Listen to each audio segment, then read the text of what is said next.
Salut mes gâtés, bienvenue sur cette vidéo qui se déroulera en deux fois. Donc c'est des vidéos sur les bébés RGO puisque j'ai connu ça deux fois pour mon aîné et là pour mon petit dernier. Donc voilà, j'avais envie de vous faire une petite vidéo pour vous expliquer un petit peu. Donc dans la première vidéo je vais vous parler de l'aîné et dans la deuxième je vous parlerai du dernier parce que c'est deux cas totalement différents. Et voilà, si ça peut aider quelqu'un, ben, ça me rend heureuse, quoi. Enfin, si j'arrive à aider une maman, ben, par mon témoignage et mon expérience, ben voilà, je serais super contente. Du coup, mon aîné, qui est né il y a 6 ans, Lisandro, lorsque ben, il est né, on a commencé par les biberons, puisque je n'ai pas allaité mes deux premiers enfants. Et dès les premiers biberons, en fait, il a commencé à faire des vomis en jet. Donc c'était super impressionnant, on aurait dit qu'on était dans l'exorciste, vous voyez. Et du coup, ben on est rentré à la maison dans l'idée que c'était normal, puisqu'à la maternité, on m'avait dit que c'était normal, les bébés faisaient beaucoup de régurgitation, qu'il n'y avait pas de problème. C'était impressionnant parce que c'était des jets, mais il n'y avait pas de souci. Donc bon, ok. Plus les pleurs de décharge du soir, voilà, mon fils pleurait beaucoup et le soir, c'était vraiment très dur, il hurlait, c'était vraiment une angoisse. Donc bon voilà, on est rentré à la maison avec l'idée que c'était normal tout ça. Du coup, les jours passent, le soir les pleurs de décharge qui se faisaient généralement de 19-20 heures jusqu'à 23 heures, durent de 18 heures à 1 heure, 2 heures du matin.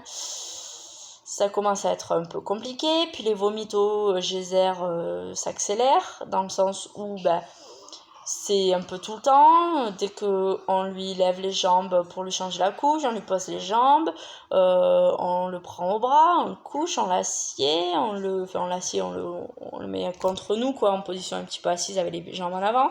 On le met dans la voiture, on conduit. Enfin voilà, dès qu'il y a un mouvement, il déborde. Voilà, il vomit. C'est un peu comme si vous teniez un verre plein à ras-bord à la main et qu'à chaque fois que vous fassiez un mouvement, voilà, le verre se déverse. Mon fils c'était comme un verre plein, quoi. Dès qu'on le bougeait, il vomissait. Donc c'était super dur. Et puis jamais un sourire, quoi. C'était un bébé qui pleurait tout le temps et qui souriait pas. Du coup, c'était super difficile pour moi de voir que j'avais un bébé qui était pas bien, qui pleurait, qui souriait pas. Je trouvais ça vraiment chiant, quoi. Je me disais, mais c'est quoi? En fait, tout le monde dit qu'avoir des enfants c'est super, mais en fait, je trouve pas ça super du tout, quoi. C'est un bébé, ça pleure tout le temps, ça vomit tout le temps, c'est chiant, ça dort pas du tout, ni le jour, ni la nuit. Enfin, je trouvais ça vraiment désagréable. Voilà, j'étais pas super fière d'être maman et d'avoir un petit bout, et voilà, parce que à chaque fois qu'on me disait alors comment ça se passe, ça se passe bof parce qu'il pleure et tout. Puis à chaque fois j'allais quelque part, il pleurait. Donc on me disait oui, mais c'est parce que tu l'as trop au bras, ou oui, c'est parce que tu l'as pas au bras, parce que des fois je le posais et il se mettait à pleurer. Donc voilà, donc j'étais tout le temps jugée quoi que je fasse. C'était super dur. Et puis un jour quand même, au bout de 3 semaines, un mois, je suis allée voir mon médecin traitant et je lui ai expliqué, j'ai dit voilà, il pleure tout le temps et il vomit tout le temps, quoi. Et mon médecin m'a dit écoute, il y a un problème, tu vas aller aux urgences pédiatriques, je te fais un mot et ils vont voir, quoi. Du coup, effectivement, on est allé aux urgences pédiatriques, ils nous ont gardé 24 heures et on a pu enfin voir notre fils dormir. Ils l'ont mis sur un matelas en plan incliné à 30 degrés, attaché avec un harnais. Donc ça a été pas mal, il a quasiment pas vomi et on lui a donné du lait épaissi là-bas. Donc ça a été pas mal, plutôt pas mal, franchement, c'était bien. Donc je suis ressortie de l'hôpital avec pour consigne de le faire coucher sur un matelas en plan incliné à 30 degrés, donc attaché avec un harnais. Donc au début on a trafiqué parce que je trouvais pas de matelas et tout ça, donc bon, on a traficoté un truc sur le siège, je lui avais cousu un harnais, enfin c'était un truc artisanal mais c'était pas mal. Après on a trouvé un matelas en plan incliné avec une sangle déjà prévue, etc. On a essayé des différents laits épaissis parce que le pédiatre nous avait dit jusqu'à ce que vous trouviez le bon, changez. Donc on a essayé plein de laits et on avait un traitement. Donc le traitement c'était Inexium et Vogalène. Inexium 1 fois par jour et Vogalène 4 fois par jour.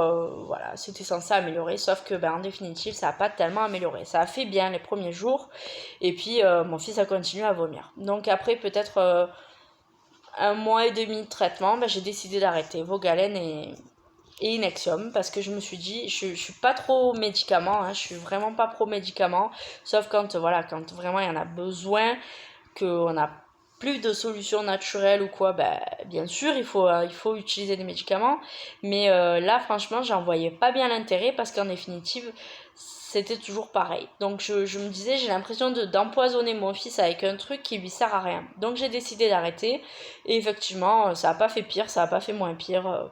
Voilà, j'ai arrêté et ça restait comme c'était.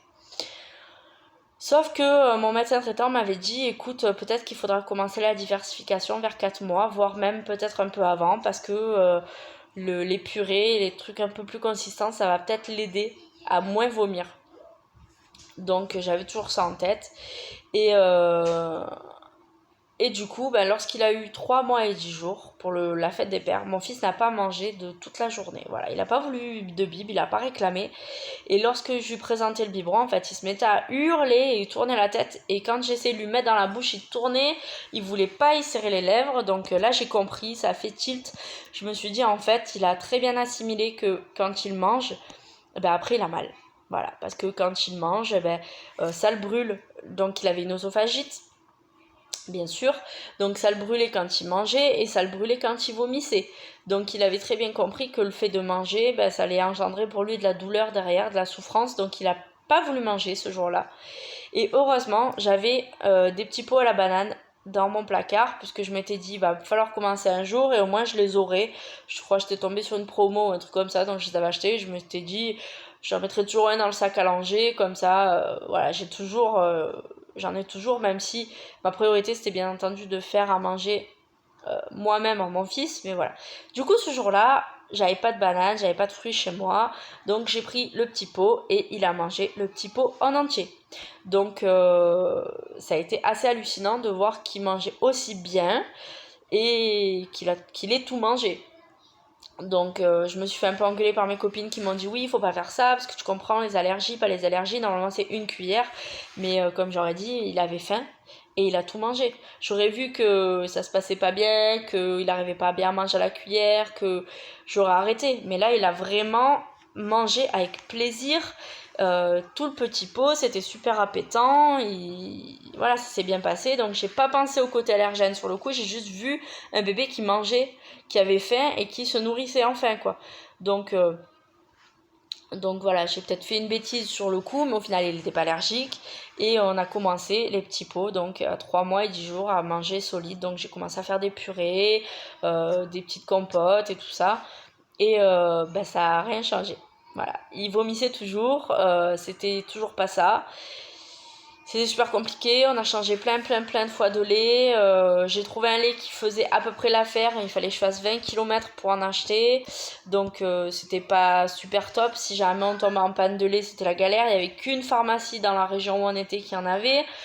Donc voilà, il pleurait toujours, il avait toujours mal.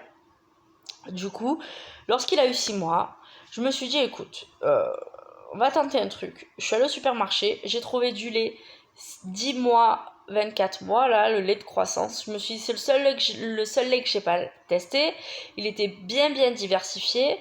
Donc j'en ai acheté. J'ai dit, écoute, on verra bien. Au pire, si ça fait pas maintenant, je le garderai pour plus tard. Et en 2 jours, mon fils n'a plus jamais vomi. Il a fait ses premiers sourires. Il était, il avait 6 mois. Vous vous rendez compte, voir un bébé qui sourit pour la première fois à l'âge de 6 mois, c'est quand même hallucinant, quoi. Normalement, les bébés, on dit que même quand ils dorment, des fois, ils rient aux anges. Moi, mon fils n'avait jamais souri avant ses 6 mois. Donc voilà, à 6 mois, tout est rentré dans l'ordre, comme ça, du jour au lendemain. Je n'ai jamais su pourquoi. Je me pose encore aujourd'hui la question. Je me demande s'il n'y avait pas une allergie à un produit qui est contenu peut-être dans tous les laits en poudre, que ce soit premier ou deuxième âge. Franchement, je ne sais pas. Mais voilà, ça a été salutaire de trouver ce lait. Et je ne vous recommande pas de faire ça parce que c'est peut-être pas une solution. Mais c'est ce qui a marché dans mon cas. Par contre, pour mon troisième enfant, donc mon deuxième fils, Lélio, c'est pas du tout pareil. En fait, c'est un bébé qui est aussi RGO, mais pas du tout dans la même configuration, parce que lui, c'est un bébé qui est allaité, mais ça reste un bébé qui est souriant, mais voilà, c'est un peu différent parce qu'il y a une allergie aussi derrière.